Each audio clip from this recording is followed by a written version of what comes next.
Our special guest this week, Getting pucks deep, putting the puck deep. Put pucks in deep. He's chipping pucks. He's getting pucks deep. Getting a lot of pucks deep. Getting pucks deep. Just put the puck deep. Getting pucks out. Getting pucks deep. Get pucks deep, wear them down. Get pucks in. Pucks in. Pucks in deep. Puck deep. Pucks deep. Ken Reid, sports anchor, author, all-round great guy. We're going to talk about some hockey. Yes, the Stanley Cup final is underway, and Jim Lawson joins us. Oh, there's a lot of great horse racing news going on right now, including fans back at the track. Joe Tilley Sports coming up.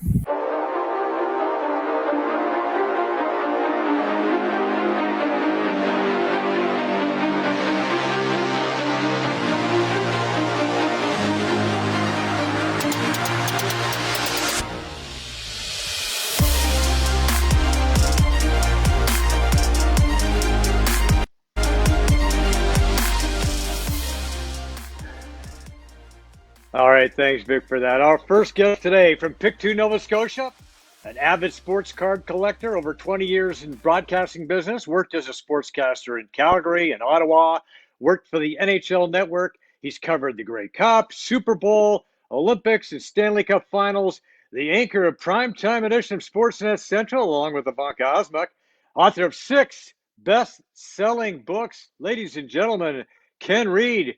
Going to try to get some pucks in deep today, bud. Deep. The background on my little photo there is way better than the one I have for you. That was Pictou, Nova Scotia in the background.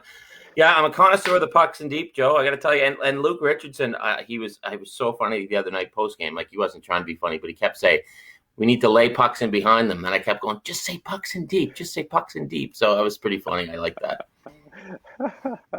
Yeah, that's kind of your thing, isn't it? Let's talk about growing up in cliches, Pictou. Pictou. Yeah. What's Pictou? Is it proper pronunciation? Pictou, right? yeah, Pictou, yeah. Pictou. Okay. Yeah. So tell us about growing up in Pictou.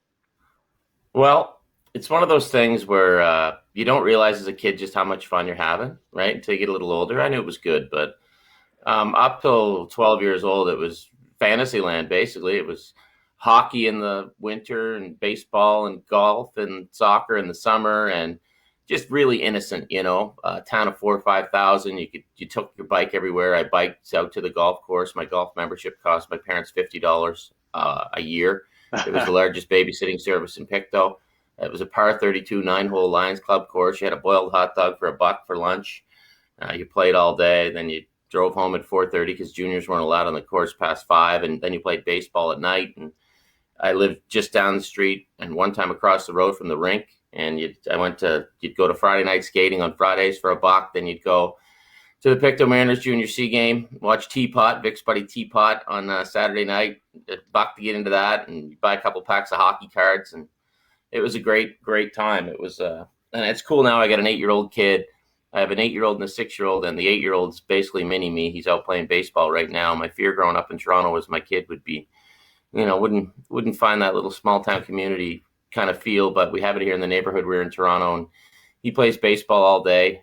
He's old enough now that he can go off on his own with his buddies. His buddies are ranging age from 8 to 12, which is kind of the kind of guys I hung out with. They play ball all day. I got another guy who's addicted to Marvel comics, so he's not the mini me, but I love him just as much. So yeah, growing up, I was really fortunate to grow up in a small town, and I still go back there every summer. I'm going back into August. Can't wait. Well, let's talk about your love of sports and, of course, sports cards. You're an avid collector. Tell me, how many cards do you have? Probably 50 to 60,000. Got in it the same way any other kid would. And I mean, where I grew up, you couldn't go to an NHL game, right? And the only game on TV was Hockey Night in Canada. So the connection to the players was through Hockey Digest, which I wrote a letter to the editor once. It was actually published. And hockey cards, Goal Magazine. I remember Goal Magazine, but you could buy these cards and you could find out about the stats of the players, right? There was no internet. You could find out their hometown, where they were from. I still remember on the back of a Tom Fergus card, it said he had 2 German Shepherds. You could find out, vital info like that. And the closest I could get to the NHL was watching on TV or having a pack of hockey cards in my hand. And as I like to say, as a kid, hockey and baseball cards were my connection to the game. And as an older guy, they're kind of connection to my youth and the game as well.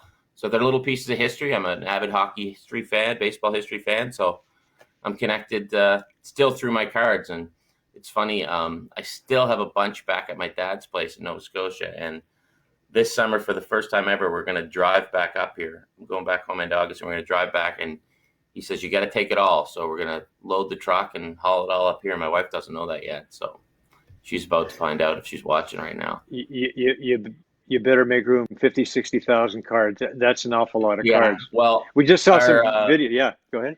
Yeah, we have a linen closet that's not a linen closet. It's a card closet. We have a kind of a guest, we had a guest bedroom that's kind of a card room. So she's very understandable. It's better than me going out to the Legion and drinking till 2 a.m. every night, right?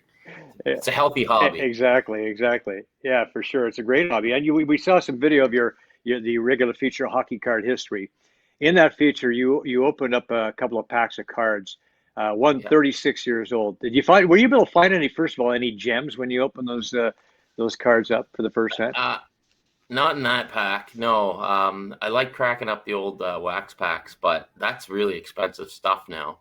It's crazy. Cards have gone nuts during the pandemic, which, I was thinking, oh my God, my cards are going to be worthless because who's going to want to spend money on cards? But as a buddy of mine pointed out, well, people couldn't spend money on going to games or going to concerts, and they all kind of dug through their closets when they were home. But I think I might have got I think the Bob Froze was the one we showed there, but there might have been a Ray Bork in there. But those were 84, 85, which is a great set. And I'll open an old pack from time to time. It's a lot of fun. It's literally just it's a little encyclopedia, a little piece of history in your hand, which is what I enjoy. Well, you even ate the gum, which was pretty impressive. What did it taste like? It tastes awful. It tastes awful. I got a pack downstairs I opened a week ago. It was 88, 89 for a Brett Hall rookie. I didn't get anybody good in that. The gum in that was worse than the gum in the pack from 1984, which I don't know how that makes sense, but But if you go back to the everybody knows.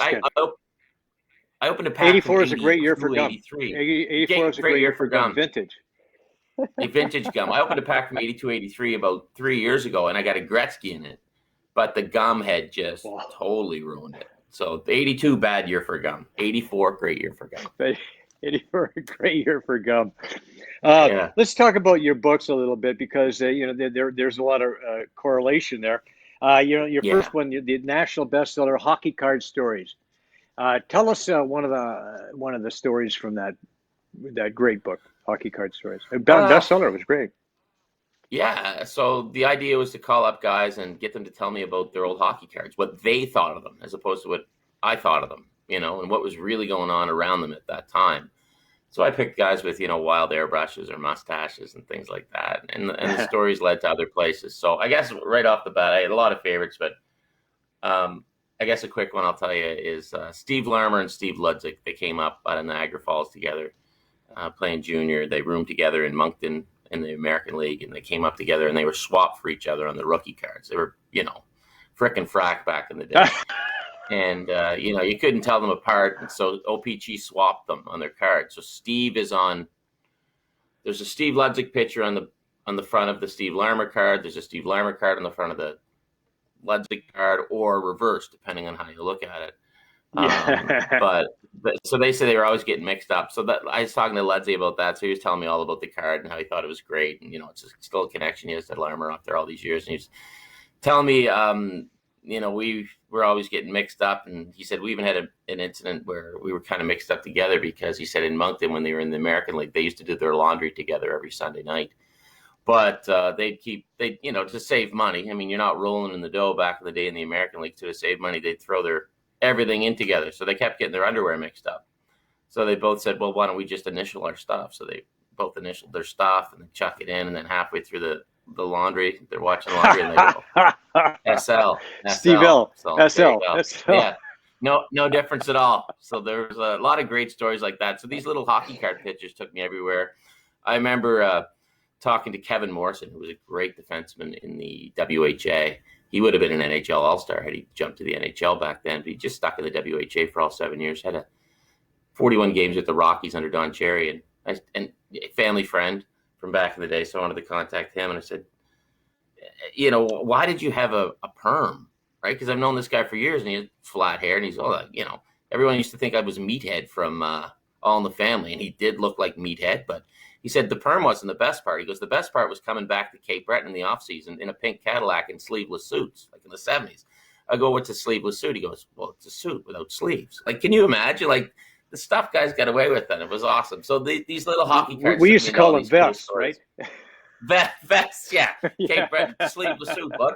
Yeah, vest, sleeveless suit. Yeah, I love it. So so then there was hockey cards too. Another great success for you. Give us a story from hockey card stories too. Oh, geez. Lots of great stories in that one. I mean, I can't picture the NHL letting a player pose topless on a card now. Troy Millette's rookie card. Troy's a firefighter in Ontario. His rookie card, he's 21 years old, just shredded, no shirt on the front of his card. I'm like, how'd they convince you to do that? He goes, they didn't, just did it. Stuff like that. There's a lot of great cards in there. I got a hold of Wayne Gretzky for the story of his rookie card, which I loved because I'd only known the story of my pursuit of his rookie card. So I mix in my pursuit of the Wayne Gretzky rookie card with Wayne's take on his rookie card. I think the coolest thing he told me about that, and I knew that the picture was from Springfield because it was taken in his WHA days while the Hartford Civic Center, the roof collapsed from a snowstorm. So they had to play their home games in Springfield. So if you're wondering where that Gretzky picture was taken, it's in Springfield, Mass. Kenny Linsman, and that was his last game with Kenny the Oilers. Linsman. Yeah, they swapped him for Krushelnyski. Yeah. Ken Linsman was the last guy to leave the dressing room. Well, so anyway, anyway, I digress. Sorry, Joe. Go ahead. Yeah, so go there's ahead. a story. Yeah. There's a great story from Hockey Card Stories. So Ken Linsman's traded for Mike Krushelnyski after that '84 Cup run. So OPG in that '84-'85 set, that nice set I was opening up there that we saw, they airbrushed Ken Linsman into a Boston card, but they didn't just put the uniform on him. They put him on like an action card. So they airbrushed Ken Linsman's head on Mike Krushelnyski's body. So Kenny goes from like 5'10" to 6'3". And what I said to both Cruiser and Kenny was, yeah, exactly. The thing was, and Joe, you'd know this, Cruiser and Kenny, two of the hairiest chests in the NHL. So you don't know where the airbrush comes because the hair on both of them goes up to about there. So that's my Kenny Linsman hockey. Yeah. Right. So I guess whoever put that together said, well, the hair matches, the chest hair matches. Hair matches. Yeah, just put the head on Mike Krushelnyski. So Linsman's head is on Mike Krushelnyski's body on the '84-'85 OPG. So the Gretzky card's your favorite one, the best one. Yeah. Is that your most valuable as well? No, because of the condition, it's probably not the most valuable. I got a Bobby Orr rookie that's pretty good. I mean, I could get it if I wanted to sell the Gretzky. I could get a good $1 or $2 for it, but I don't want to sell it right now. So I probably don't want to sell it ever. I'd love to give it to my kids. Carry on the tradition. Right. Yeah. How much is a Bobby Orr worth? The condition it's in, probably 5 to 10, I'd guess, 1,000. Wow. So, again, no rush to sell it. If I got in dire straits, and this media business, you never know when you might be unemployed. So it's nice. Nice little insurance policy. Yeah, I get that. I know what that's all about. Hey, So tell me, any cards that you let get away, lost? Oh yeah. Somebody pinched it, ended up in somebody's spokes. Yes. That I remember selling Steve Yzerman rookies for $2 a piece. I had a Gretzky rookie, not the one that I cherish and keep, but another one that I kind of got for investment purposes. And I sold that right before this crazy boom happened in the pandemic. And if I had sold that, I'd be sitting in a renovated room right now. But I sold it a little earlier than I should have. But that's the thing with cards. And it's like, if you're in any type of investment, you never know when the perfect time to sell is, right? So I was happy with what I got at the time. Retrospect, I remember in '89, my dad saying he was going to invest in this company, and my brother and I begging him, buy a Honus Wagner. He thought we were fools. Well, it would have been a much better investment than what he had gone for. But I mean, looking back, there's lots of purchases I didn't make where I go, oh man, if I would have bought that then at what I perceived was a crazy price then.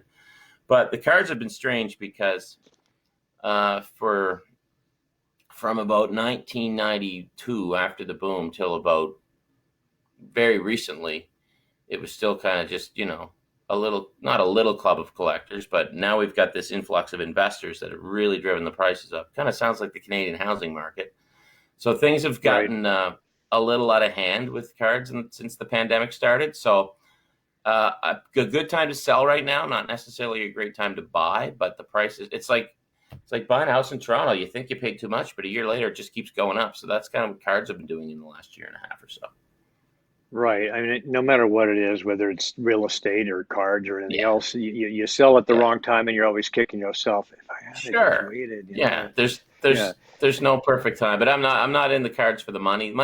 I'm not going to say no if somebody came and offered me a ridiculous price for something, and I'm always happy to sell or flip a double. But I'm not making my living off it. But it's funny. People always say, "Are you a collector or you're an investor?" And I'd say most people are probably both. A lot of collectors would sell at the right price. So it's like anything. If somebody walks around and they say, "We'll give you this for that," you go, "Don't want to, but yeah, sure." Well, let's talk about another one of your books, because this is good. I was there for your launch, Eddie Shack, Hockey's Most Entertaining Stories, and you launched that. But what was shortly before Eddie passed, and it was it's a great book. Some beautiful pictures in there and some great stories. And what's your favorite Eddie Shack story? Boy, I always say, we should write the book on the writing of the book with Eddie Shack. Like the stuff he would say to people at book signings, it was like, oh my God, if I said that, I'd be, arrested. But Eddie was Eddie; he could get away with those things. My favorite Eddie Shack story that wasn't in the book was he hit on my mother, or was charming her, I guess, in 1985 after his team played my dad's team in Pictou at an old timers game. But there's so I guess the story, the stick fight with Larry Zeidel, they stick out just because it's such a different time. Could you imagine a stick fight today? And not only one stick fight, but two stick fights against the same guy, 11 years apart, I think. I really like the story of Eddie going on a European tour with Bobby Hull. That comes to mind. And just the fact that he was illiterate, but you don't have to be able to read to be smart. That's what I learned from writing the book with Eddie. He was a bright guy in his own way. He was good with cash. Favorite story, probably him from the book, him showing up at his first LA Kings training camp, landing in Barrie in a helicopter, right after refusing to sign with the team, and they chopper him up. Like, that's so Eddie Shack to me. A big wheel, big deal. The fact that he scored a Stanley Cup winning, game-winning, series-clinching goal, game winner for the Cup, didn't really care about it. Things like that we mean so much to you think fans and every player. And Eddie was just like, I went in off my shin pad. But right in the book, you were there, Joe, for the launch, and you probably know Eddie as well or better as I do, and he's a hoot, man. But my favorite thing about the whole experience, aside learning that you don't have to be a genius, you can be a genius for learning to read and write, was the fact that Eddie knew how to connect with people, and everybody had an Eddie Shack story. And when people would come to get their book signed, he knew that whether they were going to spend 30 seconds with him or a few minutes, he was going to give them that Eddie Shack moment that they could walk away and tell their friends with. He just take the book and sign it. Sign it. Next one. He would comment on their hat or their shoes or something else, and he would give them their little Eddie Shack story. So I think he was amazing at connecting with people. And it was pretty cool to see that and see how far a nice smile can go. But, man, the stories, whether it was him selling Christmas trees or drag racing in his dune buggy or, shooting off to Punch in Black or whatever it was, they were everywhere, and there were so many of them. And it was a lot of fun to put together. And another great thing was everyone had an Eddie Shack story. So we called up Gretzky, Wayne Gretzky, Bobby Hull, Jack Valaket, and kind of got their take on Eddie, which was a lot of fun. Yeah, like Eddie said, I can count. He did okay at the bank because he could count. 1 million, 2 million. Yeah, Eddie can count. Yeah, another one was like the fact that he got his when he'd sell Christmas trees, and everyone around Toronto probably bought a Christmas tree from Eddie. He's like, I used to fuel my salesman up with beer and hot dogs, and I'm like, such a different time. Well, probably a lot more fun than it is today. Yeah, a little crazier times, that's for sure. Okay, so another couple of books here I want to touch on. One to Remember. Well, for One Night Only. Sorry, One Night Only is the next one. Tell us about One Night Only, what it's about, and one of your favorite stories from there. Sure, One Night Only is just a dream, right? Like guys like us who dream of stepping on the ice in the NHL. So I talked to 39 guys who played one game and one game only in the National Hockey League. So the gist was it a dream come true, or was it just a tease? I wanted to approach the interviews because I respect anybody who stepped on the ice in the NHL even for a second. And that's what the book was about. And it was about just, I didn't want, like a lot of people look at hockey DB or something. Like, this guy played one game, he sucked. I'm like, no, he played one game, he was great because he made it to the best league in the world. So lots of great stories from that book. One that stands out was, if I go back, let me think. Larry, I think it was Larry Kwong, who made it all the way to the National Hockey League. There was another great one, a guy from my neck of the woods. He made it all the way to the NHL, played one game for the Rangers, and that afternoon he played a game in the American League with the New York Rovers. They came into him after the game. We're short a man tonight, so he double dipped and played a game for the Rangers, went out, ran into Johnny Bauer after the game. So there's a lot of cool stories of just guys kind of overcoming obstacles and making it to the best league in the world. So, the fact that you played in the NHL, whether it's 1 minute, one game or 1,000 games, to me deserves respect. So that's kind of how I went at that book. Yep. And then, of course, the next book is a perfect follow-up, One to Remember, stories from 39 NHL players who scored one big league goal. And just one. And again, like I said, just the one, and one and one only. Yeah. Surprised you were able to find that many. Yeah, you know what? There's about 300 guys who've scored a single goal. And the other thing was, I think 6,500 guys have skated in the NHL. This isn't including goalies. And 1,500 of them have never scored. So even if you scored one, you're in a pretty cool club. One that stands out from that book is a guy named Frank Beaton. And he's legendary, minor league guy, WHA guy. Played a bit for the Rangers in the 70s. Frank Beaton was not a big guy, but when he came along, his nickname was Never. And this was how the legend went. Frank never beaten. Frank seldom beaten. And was Frank always beaten? It was time to retire. So he kind of built that up over the years.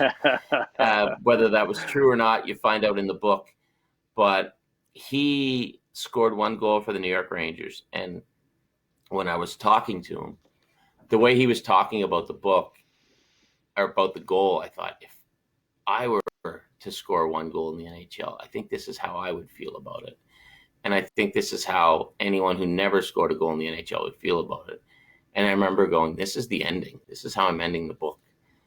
And that was how I ended the book with Frank Beaton's story. I mean, this was a guy that was, John Brophy gave him his big chance. And, he had to fight and scrap and claw for everything he got. I really like that story. There's a couple other guys in the book. There's a gentleman named Dr. Stu McNeil, who played with Gordie Howe and scored a goal for the Wings and, left the game, went on to become a doctor, a brain surgeon out in British Columbia. There was another gentleman, Knox was his last name, and he played for St. Mike's and then the Leafs. And when I'd search his name, I kept coming up with, all I'd get was this scientist at a laboratory in Bar Harbor, Maine, who had lectured at LSU and lectured at universities in Poland. Well, it turns out this was the guy that played for the Leafs. Oh, wow. So, yeah. So the goal, in a way, was just kind of in some ways, it was more of a starting point than an ending point, which surprised me. Because I was just as interested in what happened after the goal as to what led up to the goal.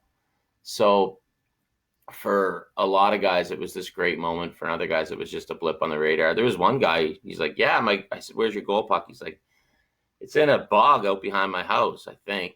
I said, what are you talking about? He goes, well, we were playing pond hockey with my kid back there, and we lost the puck. The only one we had in the house was my goal puck, and we shot it, and it went into the bulrushes, and we've never been able to find it. I'm like, oh, my God, I'd have an excavator back there. And he was just, yeah, whatever, So that's kind of what got me on that book. Was for some guys, it was this really high mark, and for other guys, it was part of the journey. And the same went for One Night Only as well. That was like when I got my hole in one on the very next hole. There was water on that hole, and I hit the same ball off the tee. And my sister says, "What are you doing? You put Oh that ball no. away." Fortunately, I didn't Yeah, put it in the yeah. water, so I did. I was I said, gonna "Oh yeah, say you'd have okay, to good dive in idea, the good water. idea." You have to pull the Good Happy idea. Gilmore, dive in. Yeah, Yeah, nice. yeah, I would have fought off the alligators and everything else. So Yeah. the okay, Kenny, we we see you on television, and we see there it's the same kind of thing with people who see us on television. They see us a certain personality that we give up, but behind the scenes, there's stuff happening. And for me, for Yeah. example, I had my struggles with alcoholism, and you have had issues with mental health and depression, and I just want to ask you a little bit about that. How did you find out? How did you come to the conclusion that you needed to do something? What's funny, I said, up until where we started, I said up until 12, it was kind of like Shangri-La where I grew up. And then as I got a little older, I kind of lost a lot of confidence. And, I had that weird growth spurt where you grow 6 inches in a month and a half. Had to get glasses. I looked like Wheels for Degrassi with a ton of acne. And I didn't fit in. I lost all my confidence. And then I lost all my self-esteem and I didn't like myself. And, went away to university and you have a few pops and you suddenly like yourself. And then, you realize, geez, you don't feel good about yourself. And I just thought I was down on myself. And then, you start to get some real bad thoughts and then you learn to live with it. And I lived with this black cloud over me for years. And I had anxiety, bad anxiety, depression, and I would worry about everything. And in my mid-20s, I tried to get some help and I went to a doctor twice and I figured, okay, I know what to do. And then you don't know what to do after 2 sessions. And, you go out, you have fun, you have a couple pops, you forget about your worries, you wake up, the worries are back, and you have a couple pops again, you self-medicate. And mid-30s, I just woke up, had an episode again, and my wife had been, you need to do something about this. You need to do, like, for years, telling me, and I can cope with it. I can cope with it. I can do it on my own. Because for me, at that point, I didn't, I had it figured out and I wasn't going to go on meds because that was a sign of weakness. So I think I was 34, 35. And I kind of said, yeah, you know what? That is enough. I'm done with this. So I yellow paged the psychologist in the book and she was up the street. I went in, made an appointment, kind of walked in and said, cure me. She said, it doesn't work like that. This is going to take a while.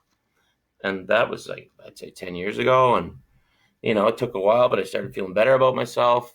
Then I got on some medication. I told my general practitioner about it. And I always said, Joe, and I remember telling my psychologist this, I just want to be normal. And when I say by normal is I want to have a bad day like everyone else's bad day instead of just go down into this pit. And I was in a pit for a long time. And I always said it was like wearing a mask. You'd wake up and you'd take a couple deep breaths and you'd put your smile on, you'd go about your day. And that's exhausting, man. It's exhausting. So I went to my psychologist right up to the pandemic. She didn't do the Zoom thing, which was fine with me. I don't, podcast aside, not big on the Zoom thing. But I've been good. I'm very happy. I'm in a good place. Like I always said, I wouldn't be able to write those books without being in a good place. I wouldn't be able to do my job as good as I have without being in a good place. I wouldn't be able to be, most importantly, the dad and husband that I am if I wasn't in this good place. But I'm happy now. I watch myself. I know if I'm going down a road, I kind of have, a few tools that I can deal with. But I also learned I don't put myself in situations as much where I can learn to lead to having anxiety. So treat yourself well. And it's nice now. I can wake up and be happy, and I don't worry about a lot of things. Like I used to go home and worry if I said a word wrong on TV, and now it's like, well, if you say a word wrong, you say a word wrong. Mistakes happen. I don't pick myself apart. I used to pick myself apart, and it's weird to be in a public job, front-facing job, facing the camera. You think people like us wouldn't be able to do that, but maybe it's some weird thing where we have to prove it to ourselves. But I'm in a nice spot now where I think I'm armed with the tools to control it. You still have bad days, but they're few and far between. And I thank my psychologist. I thank my doctor. Mostly I thank my wife for steering me and just saying that's enough. Because what I find so unfair about anxiety and depression is when you do tell somebody, and you should tell somebody, but when you do tell them, they aren't a doctor, right? You can only tell your friends and your wife so much. Ultimately, you have to take that next step and get professional treatment. So I commend my wife for kind of saying, look, I can't do this anymore. You got to do something about it. So, yeah, I'm in a good spot, buddy. I'm a happy dude. I'm not ripped. I'm not jacked. My son says I got to lose 20 pounds. He's my personal trainer now. So we're good to go, buddy. We're happy. Yeah, that's. I mean, you talk about your wife, Ash, right? And Penny Claire, my wife, is the same way. I mean, I don't know where I'd be without her. I mean, it's like it's instrumental in getting us to where we need to be, and of course, never get enough credit for that, and something I have to remember, right? So if there's one thing that you would one piece of advice you would give to somebody who's suffering from mental health issues, what would it be? First off is tell somebody, tell anyone, tell a friend, tell a dad, a parent, a boss, whomever, then take that next step. Because once you tell somebody, and you know this, Joe, once you tell somebody, it's like, oh man, this burden's been lifted. And then what you got to do is tell a professional and seek that professional help. And, yes, it costs money to get a psychologist or whatever, but tell your GP, tell your family doctor, go to a walk-in clinic, tell a doctor there. My dad's a doctor back home, and he deals with a ton of this. He can't, like we talk about it, he can't get over the amount of people coming in. But people are coming in because we're finally talking about it. God bless Michael Landsberg for all the work he's done, getting people to talk about it. Because back in the day, I mean, my grandfather was in AA, and he was in the Second World War, and all the guys. I remember they'd all go to the Legion, and they'd all, have a few pops, and that's how they dealt with it. Right now, people deal with their problems, hopefully by obviously a lot of people go to chemicals, but a lot more people are talking about it. So talk to someone, tell somebody, but then take that next step and tell a professional, because they, like your friends and family, can listen, they can help in their own way, but they can't help in a professional way. So it's like anything, man. Go to the pros, right? If you want your sink fixed, I can ask my brother to come over and help me sink. We might be able to fix the sink. We might be able to stop the leak, but fix the sink, but the leak's going to come back. So call my buddy Dave the plumber, and he'll make sure the sink's good to go. It might take a while to get that sink up to 100%, but it'll get there.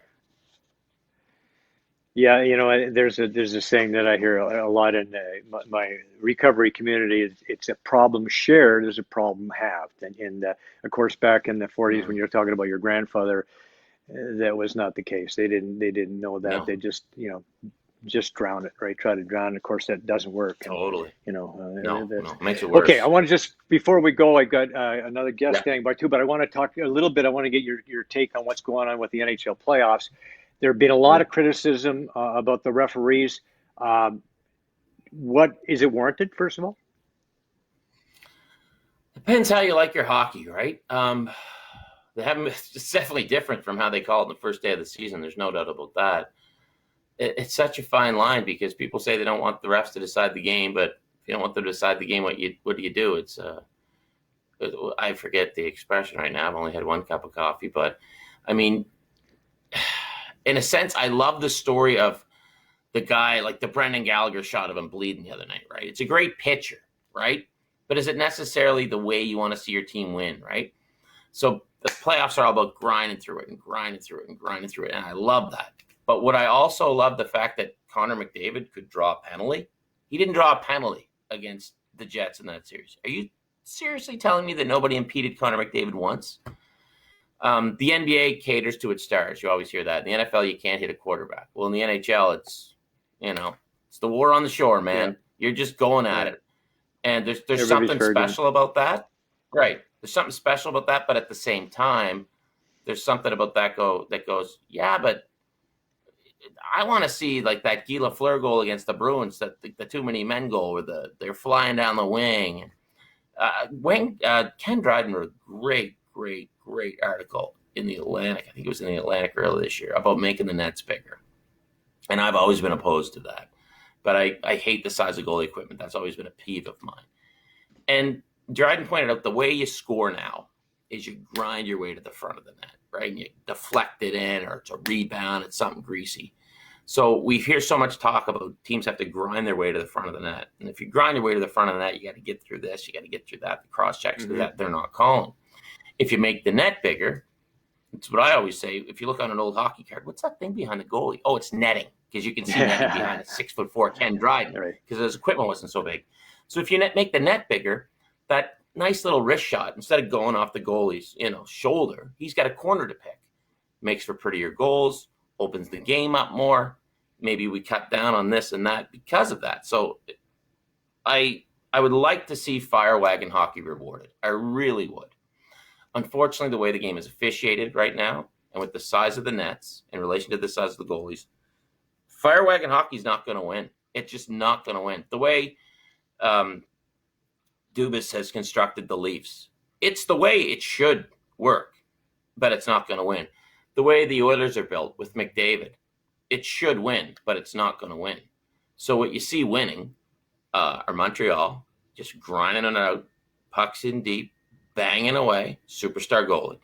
And you see Tampa, who doesn't get enough credit for the way they grind it out. Now they got Kucherov up front, Point up front, Stamkos up front, lethal power play. But they got some big D, Chernak, Hedman, big boys. So, yeah, I would love to see the game called by the rules. If you did, and you made the nets a little bigger, we'd be seeing more Guy Lafleur 1977 as opposed to the old grinded out stuff. Well, I think you summed it up good. I was going to ask you what you thought about the Habs' ability to, first get past the Leafs and then get to where they are. I mean, it's a stunning surprise, but when you look at the grinding aspects of it, and then superstar goalies, you mentioned, I mean, I'll pump my own tires. If you go back and listen to any podcasts I was on before the season, or when I was on Tim and Friends, I tell you, I don't necessarily know if Montreal will make the playoffs, but if they do make the playoffs, they are built for the playoffs. When they went out and got Josh Anderson, I got a hockey crush on that dude. I just love that guy. They're built to win in the playoffs. I think the Leafs thought they were getting that when they got Simmons, but the Leafs weren't big enough on the back end. I think the way you win on the back end now is you have those big boys. And look at the big boys Tampa has. Look at the big boys Montreal has. Because it's about grinding and getting to the front of the net as opposed to the pretty stuff. And I think we'd all like to see the pretty stuff. I'd like to see, I mean, we were talking about the Oilers in '84. They could. It was beautiful to watch. The goalies had smaller equipment. The goalies were smaller people, but the Oilers could also beat the living hell out of you if they wanted to. So that's my ideal world. Yeah, my ideal world's a little bit of both, more slanted toward the skill. But the other thing is, I saw a tweet yesterday about I think it was in honor of Dave Semenko, the passing of Dave or something along those lines, and you wonder why Wayner had the room.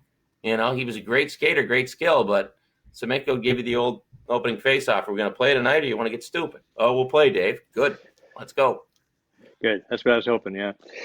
That's awesome. Ken, it's been great having you on the show. Are you ready for some golf? And we also have always some very cool clothing for you from Classic Imports.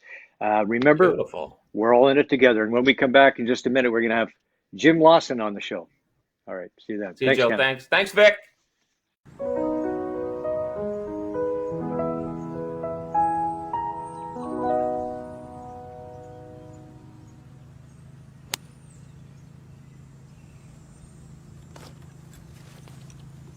Excuse me. Have you heard of the new Divot app? There's a Divot app? No, but there is a divot. And we're going to have to do something about that. It's simple. Just pick up the divot and replace it.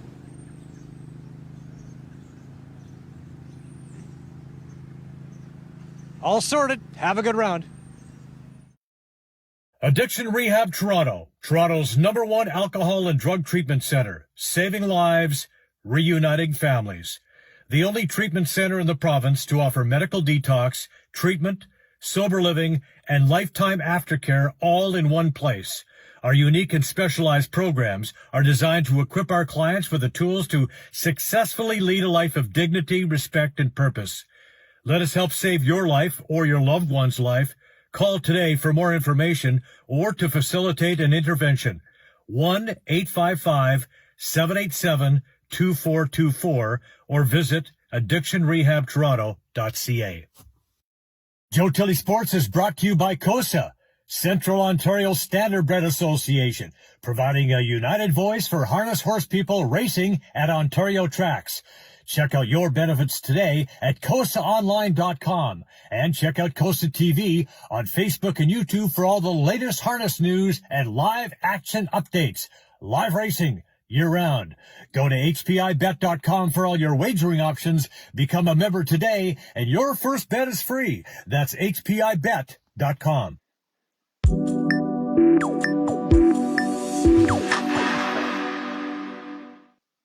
Welcome back to the program. Our next guest hails from Hamilton. He is a graduate of Brown University, where he was a star center for the hockey club. He also went to the University of Western Ontario for his law degree. Former Montreal Canadiens draft pick. He played for the Nova Scotia Voyageurs.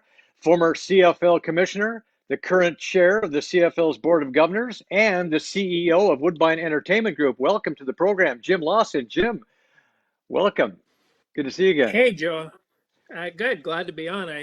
I enjoyed the conversation with Ken. I can tell you, I was dreaming back to my second year in Montreal, and you'll understand why I'm telling you this. And I played with Keith Acton at center and Steve Shutt on the left wing for, I think, 3 straight days in training camp, and we were playing Chicago. Chicago traditionally played Montreal in the first game of the exhibition season. I was sure that I was playing that night with Shutt and with Acton on that line. And I got called in after practice that day thinking, hey, you're dressing tonight. And instead they said, oh, you're going down to Halifax tomorrow. But in any event, I stayed for the game that night. But then my first day in Halifax, literally, I was goofing around in practice. I'd moved in with a guy named Danny Bolduc, who little known NHL player other than he was in an era. He was a small college player that played at Harvard. Nice guy. He'd been with the Red Wings for a couple of seasons, and he and his wife let me move in with them while I found a place in Halifax. And like the first practice, I was fooling around, and I was back checking against Danny, and I was pretended I was going to ride him into the boards like hard, and I stuck my leg out and tore my ligaments completely. My knee, especially at that time, I was in a cast from October through till January. Back that was 1981, I guess, and so I never, I had a wonderful training camp, and I was sure I didn't have any visions that I was going to stay for the regular season, because you can imagine how long their depth chart was, but I thought I was going to play that night. Anyway, we digress. We've got racing and other well, no, things it's awesome. I wanted to talk a little bit about that because, you could have easily been in one of Ken's books, like the guy who got that one call up, or the guy who got that one goal. I mean, that was pretty cool. I mean, to be drafted by the Habs, to be called in up to training camp, and that's pretty exciting stuff, actually, for most Canadian kids. Yeah, it was fun. My first line mate, I don't know, maybe they didn't think I could play, but my first training camp, they used generally at that time, and it's probably the same today. I don't follow it as closely, but they split the training camp up into 4 teams, and for whatever reason, I got put on the team with all the stars, like Lafleur and Lapointe, and you name them, they were on our team. The only guys that had retired from the glory teams were Ken Dryden and Savard. So you name everyone else, Mondu and LaRouche, and they Robinson, were all there. Yeah. And yeah, Robinson was there. I've got a great story about my one-on-one drill with him, where I drew him every time, like 3 times in a row. And finally, I just dumped it in. But my first line mate was Lafleur, and my locker was beside him. And since we had 8 guys on our team in training camp from the Montreal glory teams, we were in the Montreal Canadiens dressing room too, and I was right beside Lafleur. And I walked in the first day, and there he was with black leather pants and a black leather coat, a cigarette hanging out his mouth, and he stuck out his hand and said, "Hi, I'm Guy." And I kind of nodded, and yeah, I know who you are. But then I ended up playing with him, and boy, again, we digress. But he he cut behind me in one of the games and slammed his stick on the ice to give him the puck. So I gave him the puck, and he broke behind me from the right wing around center ice. He went all the way down the left-handed boards.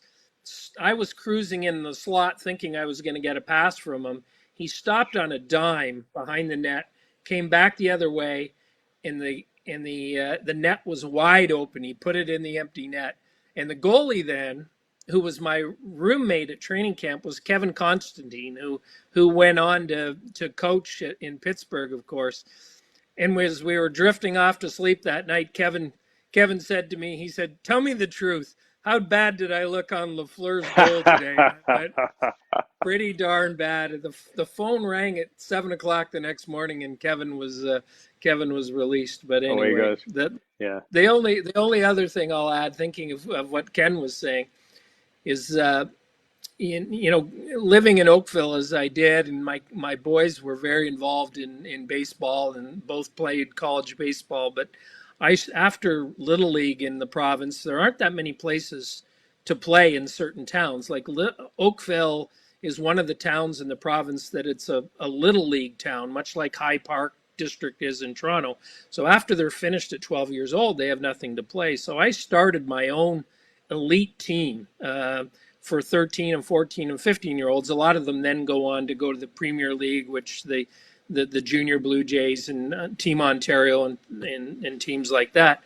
So I recruited all the best kids from Hamilton, Mississauga, Toronto, and I heard about this kid from Burlington named Josh Anderson, and so I went to Josh and his parents, and I said, "Listen," I said, "I was a pro hockey player. I grew up in Burlington, played elite baseball too. And I think you're doing, your son's a good baseball player. And if he wants to go to the States and be an athlete, he's got to come and do travel baseball with us." And the mom said, "I really love baseball. Josh really loves baseball, but he wants to give hockey another chance." And I kind of said to her in a polite way, I said, "With all due respect, your son wasn't even drafted in the Junior A draft. Like, you should come and you should come and play hockey or come and play baseball and keep the hockey going. But to concentrate on hockey and give up on baseball when you're 14 years old is the wrong thing." Anyway, she called me back. She was really nice. She said, "Josh really wants to work and play 3-on-3 hockey this summer and pursue his hockey career." And I remember thinking, man, they're dead wrong. But boy, has Josh proved me wrong. But anyway, funny story. But how that anyway. For a slice of humble pie for you? How's that for a slice of humble pie? Absolutely. I mean, but Josh's hockey career has worked out okay. It's worked out okay. Yeah. He manhandled Jake Muzzin, which is one of the reasons why they advanced, right? So. Yeah, Josh Anderson boy, probably made the right choice. He made the right choice. Another Burlington boy, Burlington Mohawk, Burlington Cougar. Yeah, actually, awesome. I'm dating myself by calling myself Burlington Mohawk. Yeah. Well, let's talk about some racing. Your hockey career is great. Also, but I should point out too, in your final year at Brown, in 26 games, 15 goals, 15 helpers. So that sounds like you could play a little bit of hockey there, Jim. So that's pretty impressive. Yeah, I had a good career there. Thank you. Well, now that so I just want to touch on this before we get to that racing. So now, the fact that you were drafted by the Habs, you were, you got a chance to go to training camp for them, played for their farm team. Did you? Are you rooting for them? Have you been rooting for them? Yeah, absolutely. Yeah. In fact, my daughter Brody, who you may know, just had a baby boy at the beginning of June. The day he was born was the first night of the Montreal Winnipeg series, and they named the boy Henry. So I've subsequently named a nice yearling colt Pocket Rocket after Henri Richard. Right. So, and your grandson, anyway, nice, yeah, absolutely. Okay, so let's talk about. This has been a big few weeks for Ontario racing. First of all, you returned to the track. And you all the way through, you guys did an amazing job when it came to COVID protocol. There were virtually no cases. How were you able to accomplish that feat, first of all? Well, there's just so many. It's been such a long story, Joe, in terms of how we've got to where we've got to. I would say that we saw an opportunity to do things right way back in March of 2020, and worked with the government and worked with medical staff to get this right. And we had a great horse community at Woodbine in particular rally around us and help with the protocols and procedures in place as the backstretch was open then. And then on the standardbred side and the thoroughbred side, when we got to open last June, my hat goes off in respect to the entire horse community for respecting those protocols and procedures. And we didn't have any COVID transmissions the entire last year of operating 5 nights a week at Mohawk and 4 days a week at Woodbine. And we were really disappointed when we were shut down. And we spent the better part of this year after the lockdown order in December trying to work with government and having them understand. And as we learn more about this virus, which was in a sense in that if you were outside and you're masked and you're socially distanced, the risks of COVID transmission are minuscule. And that was the frustrating part for us, and particularly our horse community, Joe, is that we had worked so hard. We had a perfect safety record. Racing was going on throughout the world, and we knew we could conduct racing safely, and we just couldn't get through to the chief medical officer in the Ministry of Health. We certainly, I will say, we're having good dialogues with the Premier's office, and without the Premier's office supporting us in understanding horse racing. And at a certain point, Dr. Eileen Davila of Public Health in Toronto, who was very helpful, we were fortunate enough through all that work to get going at the beginning of June, because I would say that we were not slated possibly to start horse racing until phase 2, which is of course right now, but was determined to be July the 2nd, so they've let it go a couple days early. But it's been a long, tough ordeal, and as I said, a lot of it had to do with the preparation and planning by Woodbine Entertainment, but also the great people in the horse community who respected the protocols and procedures and kept everyone safe around them. Well, you talked about phase 2 happening now, and included in that, of course, is the fact that we're going to see some fans at the racetrack. How exciting is that to be able to see bodies in the stands again? Yeah, it's really fun, and I'm happiest for our fans and our owners and all the people that are wanting to get onto the race course, Joe. It's just been a long, difficult period. Our owners have major investments in horses, and they can't go and see them train, and can't go and see them run. And of course our wagering customers, they love going to the track. They like going down to the paddock and seeing the horses and seeing the jockeys. And as you know, I know you're a racing fan, but there's nothing like it when those horses turn for home.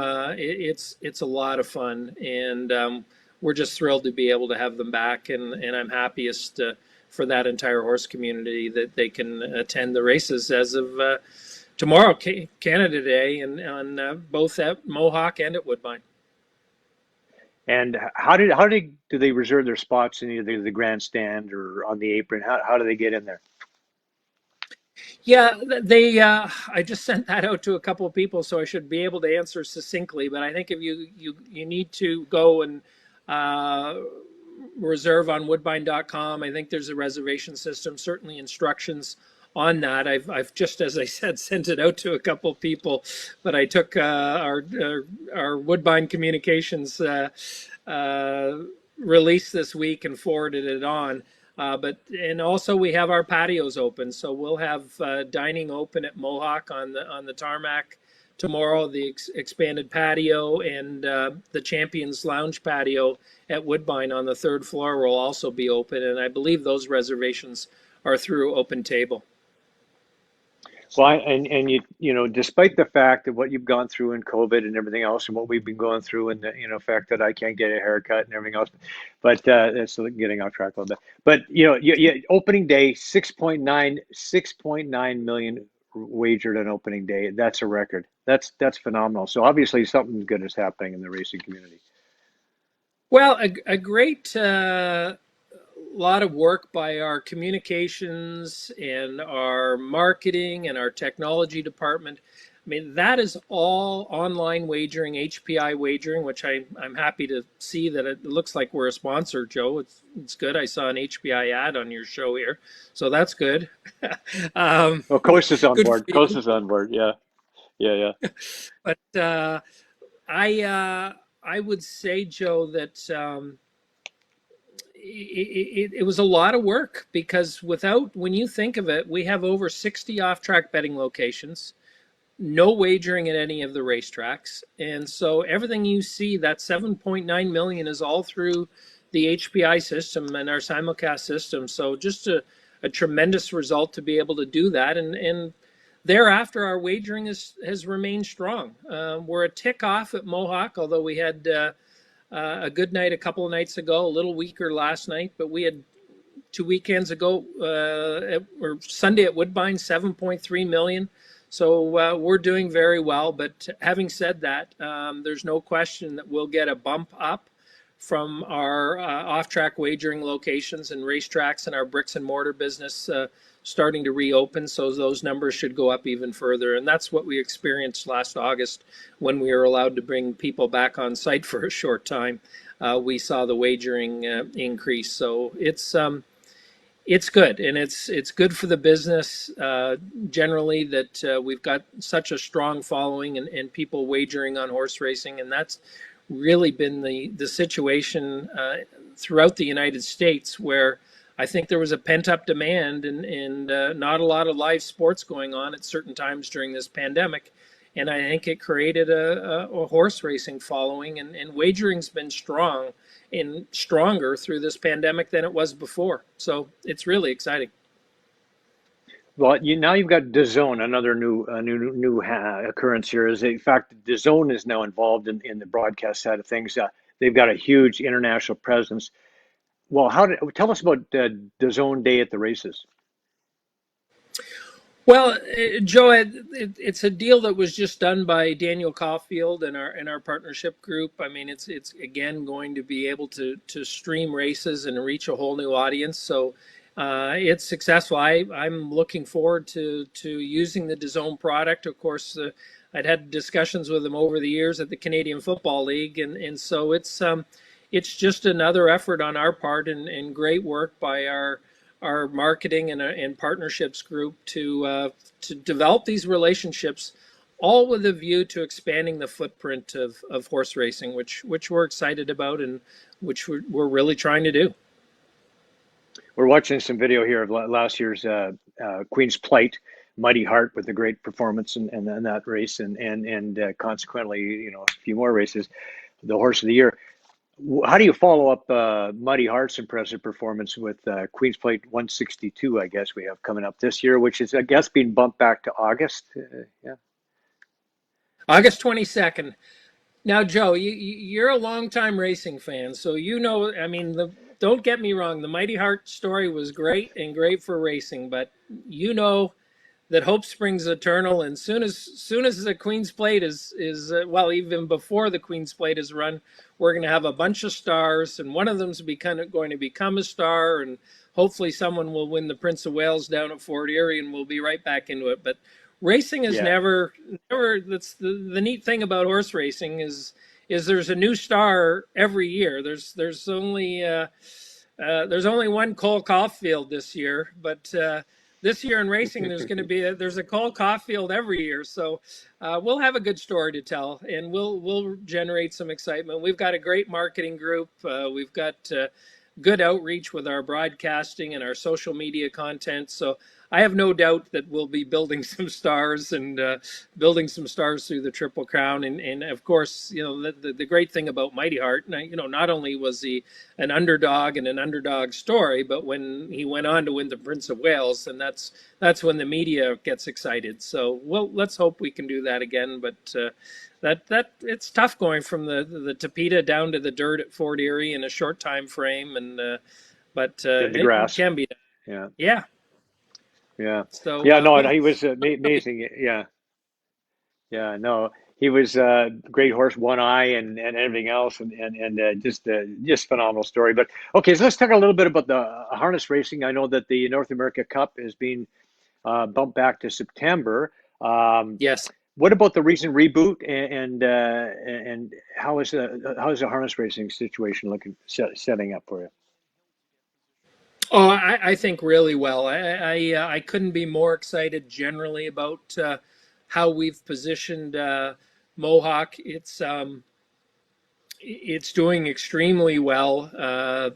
We have an exciting September. Of course, we've moved the NA Cup to September the 12th, I believe it is. We've got the Mohawk Million, the second edition this year, and the undercards for both those nights are tremendous, and the lead in through August is great. And we're looking at the race from last year, which it's an exciting event every year. And the neat thing about Mohawk is we attract the best drivers and the best horses for our big events, and it's first class. And I know that the Meadowlands has some concern about me saying this, but I think Mohawk is the number one harness racing destination in North America for a whole lot of reasons, and I'm not just talking about the racing. I'm talking about Mohawk and the year-round racing that we have there, and the quality of the program we run. It's just a great place for people to come and drive and train and raise a family. And I'm so excited about the way that we've moved to Mohawk year-round, Joe, and the program that has evolved there. And the racing's great there, and we're going to have another a big year at Mohawk. Our wagering is strong, and the stake schedule is fantastic. And as I say, particularly in September. So we couldn't be happier with the way Mohawk has evolved since we moved from Woodbine to Mohawk to go full year round at Mohawk. It's been a great move. Yeah, I agree with you totally. It's a beautiful track. It's a great facility. It's got a real good vibe there, and nice to see Yannick Gingras finally getting it done in the North Oh American yeah. Cup after I think he was 0 for 8 at that time. But Tall Dark Strangers is a pretty impressive club.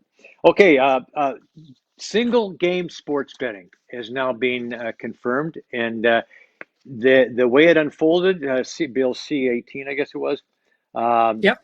C218.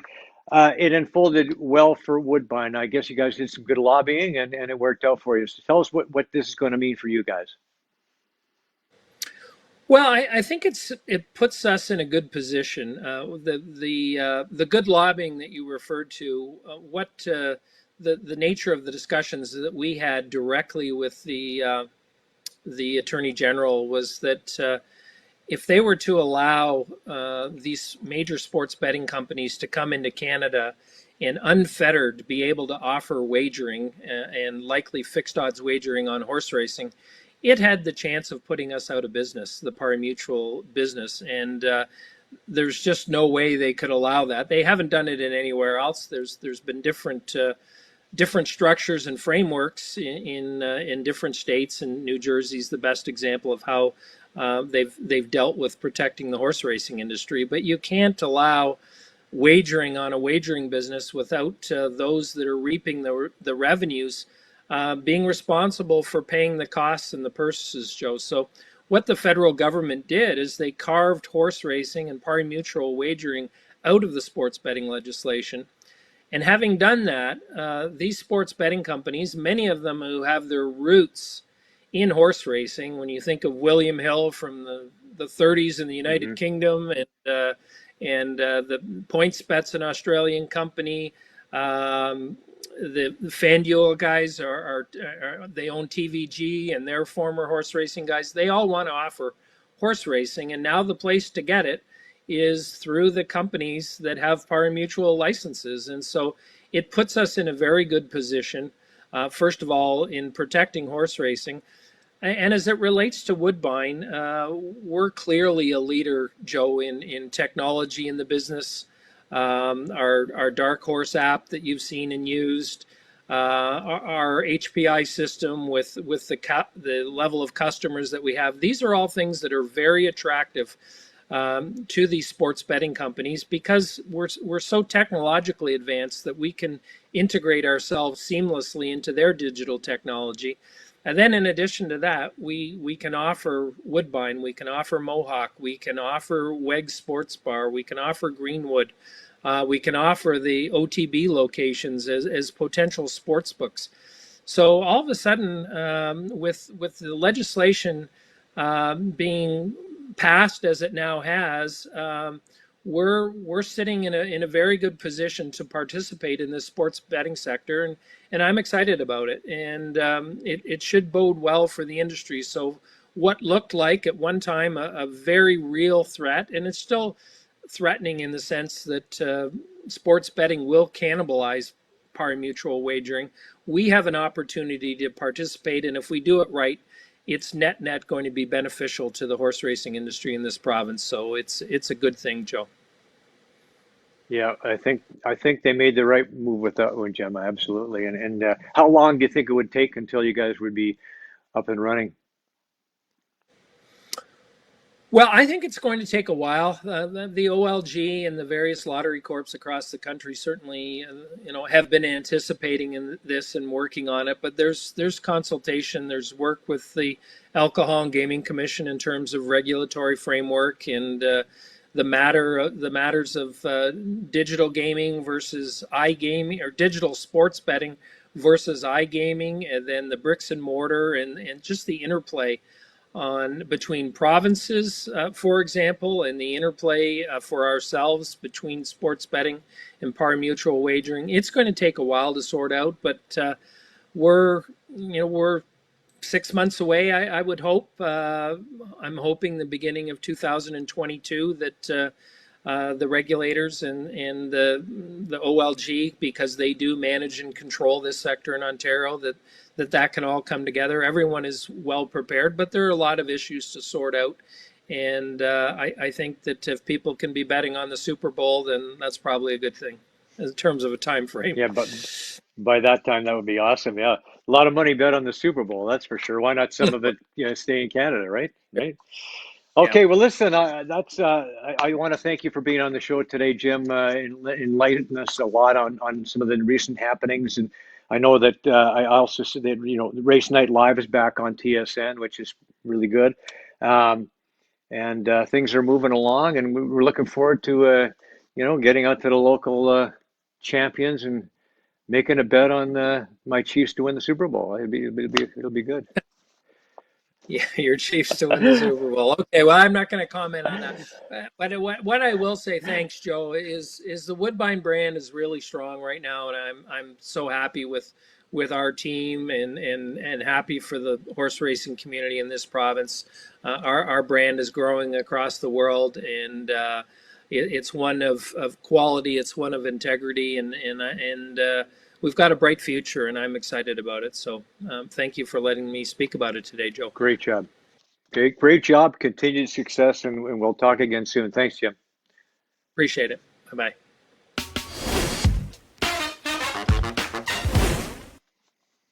All right, time now for my COSA Swiss pick of the week. Last week we went to Mohawk for Tuesday night's fifth race, and I went with the number 6 horse, Jaden's Place. I like the name Jaden's Place. Well, Jaden's Place, with Sylvain Filion driving, charged into the lead at the half and took control from there. This horse showed great form, holding off a challenge from Gold in the Badlands for the victory. The 654 tractor paid $145.50 on a $2 ticket. This week, we're going to stick with Mohawk, and Thursday night's 7th race, the number 7 horse, Dashing Muscle. Yes, we're going to take the 7 horse in the 7th race. She won an OSS Super Final as a 2-year-old, ran out of the racing room first time out this year, but she should be good in this one. James McDonald drives for Chantal Mitchell. My record on the year is now 6 wins, 2 seconds, 2 thirds, 5 fourths, 2 fifths, 2 eighths, and a 10th. For all the racing updates, visit COSA TV on Facebook and go to hpibet.com for your wagering options. Well, we just heard some great news today. Manny Bujo's Olympic boxing dream is still alive. Mandy, who joined us on the show a couple of weeks ago, says the decision by the Court of Arbitration for Sport was released this morning. I am proud to say that my legal battle was won. The court ruled the International Olympic Committee boxing task force's qualification decisions must include an accommodation for women who are pregnant or postpartum during the qualification period. My Olympic dream is still intact. I had an incredible legal team fighting this battle with me, led by Sylvie Rodriguez of Torres LLP. We left it all in the ring. It was one of the biggest fights of my career, but also the fight with the most meaning. I was standing up for what I believe is right and for the dream I had worked so hard for. And I'm so proud that we've set a human rights precedent for female athletes now and for generations to come. Hashtag fight like a mother. Bujo is one of Canada's most successful boxers with 11 national titles, 2 Pan Am Games championships, a Commonwealth Games gold medal, and she's looking to cap her career with Olympic gold. She gave birth to her daughter, Kate Olympia, in 2018. Go get 'em, Mandy. All right, the American League's player of the week is, yes, Vladimir Guerrero Jr. would be your choice of the Blue Jays. The 22-year-old first baseman had himself quite the week. Hit .391 with 3 homers, 7 RBI, 8 runs scored, an .826 slugging percentage as the Jays went 5-1. Those 3 home runs, by the way, included his major league leading 26. Shohei Ohtani has since passed him once again, but this marked the 3rd time this season that Vlad has homered in 3 straight games. It's also the 3rd time he's won this award. And talk about a chip off the old block. Well, Vlad whacked 50 homers in his first 258 games. That matches the output of his Hall of Fame father, Vlad Sr. Junior's also faster to 26 home runs in a season. The Birds bolstered their bullpen, by the way, with the acquisition of Adam Simber. Badly needed help. They also got Curtis Dickerson in that deal. Well, a devastating loss for the Milwaukee Bucks. Giannis Antetokounmpo is out with a hyperextended left knee. Hard to believe they have any shot at all without Giannis. He's the MVP, and they are now all square with the Hawks in that series. Meanwhile, the Suns will have to wait another day to wrap up their series against the Clippers if they can. The first trip to the final in 28 years, that would be. Paul George had 41 as the Clippers came back in Game 5. And Canada opened the Olympic hoops qualifier in Greece. Andrew Wiggins and R.J. Barrett both had their A games as Canada knocked off Greece. Next up, China. What a playoff that was at the PGA Tour Travelers Championship. 18 holes followed by 8 playoff holes before Harris English was finally able to put away Kramer Hickok, his 2nd win of the season, the 4th of his career. Hickok lipped out a couple of times or he would have had his first PGA Tour win. Good start for the Canadian men at Wimbledon. Vasek Pospisil, Denis Shapovalov, and Felix Auger-Aliassime all won their openers. Unfortunately, Bianca Andreescu is out. She's hoping to find her form in time for the Tokyo Olympics. Big effort by the Swiss at Euro. They bounced the World Cup champs from France in a shootout. England finally solved Germany. They get the Ukraine in the semis. Well, we close the show with a look at the folks who make it possible. These are friends, trusted business associates, all-around great guys. I highly recommend them all. A reminder that the show is available also on the Spanglish Network and Zingo TV. Thanks once again to Ken Reid and Jim Lawson for being on the show today. Thank you for watching, and we'll see you next week when Paul Quantrill drops by. We'll see you then. Get Aldo at Remax Crossroads. Do you want to buy or sell a home? Could 31 years of real estate experience help you? Why not speak to an amazing team that loves to overpromise and overdeliver? Call 416-GET-ALDO or visit www.getaldo.com to find out what next level real estate looks like. RS Demolition and Excavation has extensive experience with complete teardowns and interior strip-outs. Looking to build a custom home? RS Excavating Services has the experience you need to build in established neighborhoods. For the highest level of quality and cost-efficient results, we provide innovative demolition solutions completed on time and on budget while ensuring our number one priority, safety. Call 647-852-3006 for an estimate or visit rsdemolition.ca. Brian Gribben Insurance Planning, helping you solidify your financial future. At BGIP, what we do that's unique in the marketplace is we show people how to spend and enjoy their money in their early years of retirement without the fear of running out. Also, we're able to do this without you having to change financial advisors. Please look us up at bgip.ca today. Let's book a 30-minute phone call to see how we can bring value to you and your family in your planning. Call Brian today for all your retirement needs. We did. 905-686-5678. Gold Line Resources, discovering high-grade gold in Sweden. Gold Line Resources owns a prospective portfolio of 4 high-grade gold exploration projects located on the Gold Line mineral belt of north-central Sweden, and 1 gold exploration project in the Skellefteå belt of north-central Sweden. For more information on how you can invest in this new initiative, go to goldlineresources.com or call 1-800-858-9710. Gold Line Resources can also be found on the TSX Ventures Exchange as GLDL. Looking for an advantage in choosing your investment options? Belmont Venture Capital will provide you with the best up-to-date opportunities in the mid-cap and junior sector. The company was formed 12 and a half years ago and is spearheaded by 2 seasoned veterans of the financial markets with over 80 years combined experience. Go to BelmontVentureCapital.com today for the latest hot picks on the market. And don't forget to sign up for the newsletter. BelmontVentureCapital.com. Brought to you by MNP, a leading Canadian national accounting, tax, and business consulting firm. MNP proudly serves and responds to the needs of our clients in the private, public, and non-for-profit sectors. Through partner-led engagements, MNP provides a collaborative, cost-effective approach to doing business and personalized strategies to help people and organizations succeed across the country and around the world. With local offices in Oshawa, Toronto, Mississauga, Burlington, and more, our team is here to support you. Visit mnp.ca to learn more. Guests on Joe Tilley Sports receive a gift certificate from Classica Imports. Top of the line imported men's clothing. Check out the Classica Essential Collection now.